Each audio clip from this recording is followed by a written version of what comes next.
Team India ఏమైనా నీ జాగీరా? Bharat cricket ఎవరబ్బ సొత్తు కాదు. ఇది 140 కోట్ల ప్రజల ఆస్తి. ఈ కామెంట్ చేసింది మరెవరో కాదు, team India head coach Gautam Gambhir. Gambhir చేసిన ఈ కామెంట్స్ ప్రస్తుతం భారత క్రికెట్లో ప్రకంపనలు సృష్టిస్తున్నాయి. గంభీర్ కామెంట్స్ పై బీసీసీఐ కూడా షాక్ అయింది. ఇంతకీ గంభీర్ ఏమన్నాడంటే, కొందరు మాజీ క్రికెటర్స్ 25 ఏళ్లుగా కామెంటరీ బాక్సులో కూర్చుని టీమిండియాను తమ ఆస్తిగా భావిస్తున్నారని, భారత క్రికెట్ ఎవరి సొత్తు కాదు, టీమిండియా 144 కోట్ల ప్రజల ఆస్తి. 2013 ఛాంపియన్స్ ట్రోఫీ ప్రైజ్ మనీ విషయంలో నన్ను నిలదీశారు.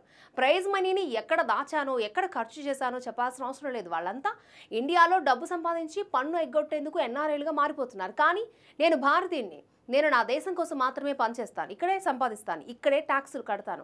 అద్దాల మేడలో ఉంటూ నా కోచింగ్ని విమర్శిస్తున్నారు. కానీ నేను దేశం గర్వించే విధంగా పనిచేయాలని అనుకుంటున్నాను. ఎవరి కోసమో నేను పని చేయాలి అనుకోవట్లేదు. ఎవరిని సంతోష పెట్టడానికో నేను ఇక్కడ లేనని కొండ బదులు కొట్టేశాడు.